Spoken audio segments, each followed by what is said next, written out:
I now look to Prashant Bhushan to continue the case for the proposition tonight.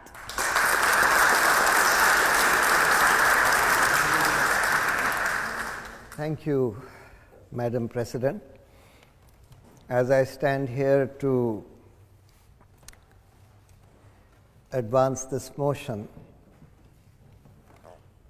I don't know where to begin. Where to begin to talk about the havoc that the Modi government has wrought to India.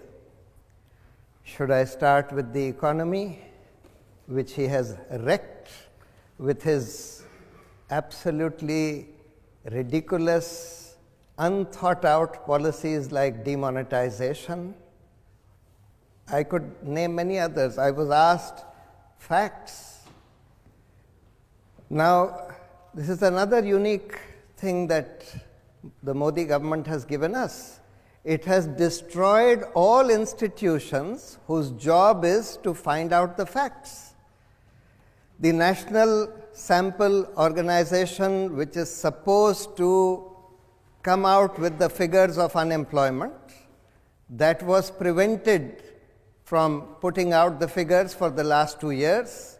When finally the figures which they had collected leaked out, which showed that far from creating jobs, he had actually destroyed more than 1 crore jobs in the last 1 year alone, that is more than 10 million jobs in the last 1 year alone, then the heads of the statistical organizations which were responsible for creating these figures, they were attacked by the government and they had to resign.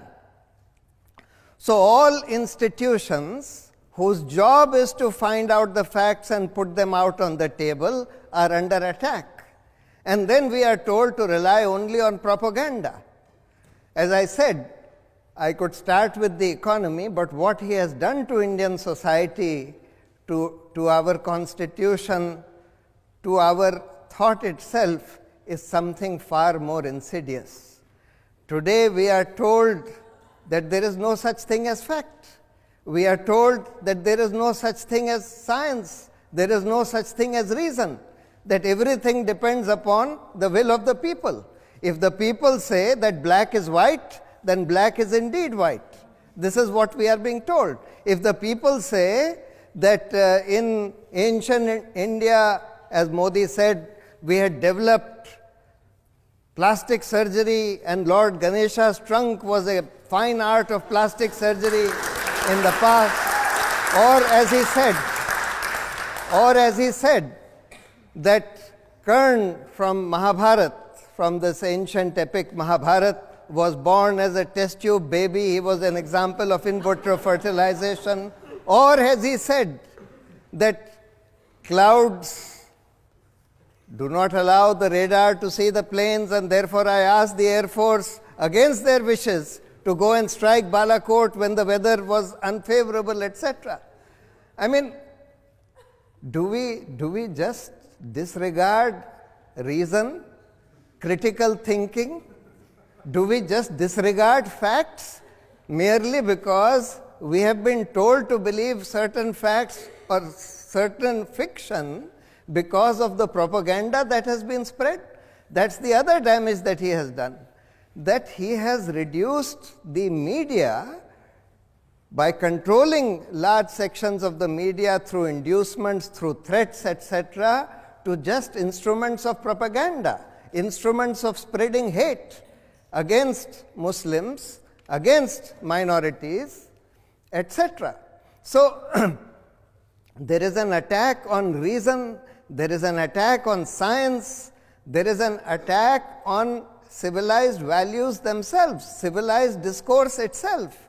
For example, if you say anything against Mr. Modi, you are likely to be lynched by mobs on the streets. If you are a Muslim, you are going to be lynched on by mobs on the streets with the police just looking on.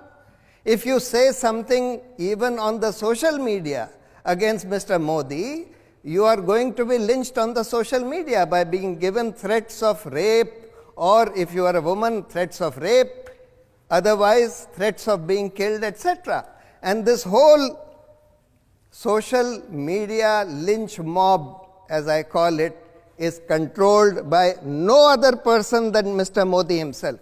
You only have to read a book called I Am a Troll, written by one of India's finest journalists, Swati Chaturvedi, to find out that this whole social media lynch mob, whose job is to spread fake news, false information, hate, and to abuse its opponents, is controlled by Mr. Modi himself, who on a daily basis gives instructions who is to be attacked today, who is to be trolled today, etc. And it's an attack on all institutions of governance, all institutions of democracy. We have never had a situation where 4 senior judges of the Supreme Court addressed a press conference saying that this government has put democracy in danger by controlling the Chief Justice, who is using his power as master of roster in order to decide critical cases, assign critical cases to particular favored benches, etc. The Election Commission, for the last 30 years, the Election Commission was thought to be independent. Today, for the first time after 30 years, we are seeing that the Election Commission is condoning gross violations of the Code of Conduct by the Prime Minister and the leader of the Bharatiya Janata Party. The Comptroller and Auditor General gave a report on this Rafale aircraft deal, defense deal scam recently, which was predicted 3 months in advance by the government. 3 months before this report was given, the government told the Supreme Court in a sealed cover, in a note given in a sealed cover, which was reproduced by the court in its judgment, that this report had been given, that it had been placed in Parliament, it had been put out in the public domain, and the pricing details had been removed.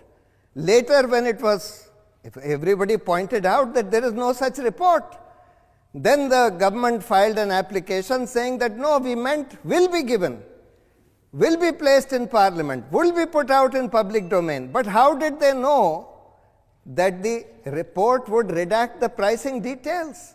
It has never happened earlier in the last 70 years of the Comptroller and Auditor General auditing hundreds of defense deals. In not one defense deal has the pricing details been redacted. But the government knew in advance that the pricing details would be redacted by the Comptroller and Auditor General, showing that even the CAG has been made into a cage parrot. All anti-corruption institutions have been wrecked. The Lokpal was not appointed for the last 5 years. The CBI, the CBI director, when he wanted to investigate the Rafale deal, he was removed in an overnight coup at 2 a.m. A contingent of 400 policemen were sent to take over the office of the CBI, and the Rafale deal was not allowed to be investigated. The Anti-Corruption Act, the Prevention of Corruption Act, has been destroyed by saying that every corruption investigation would require the permission of the government. That means you have to take the permission of the thief to investigate a theft. So, I say, in the name of democracy, in the name of the Constitution, in the name of science and reason, in the name of civilization itself, the Modi government must go.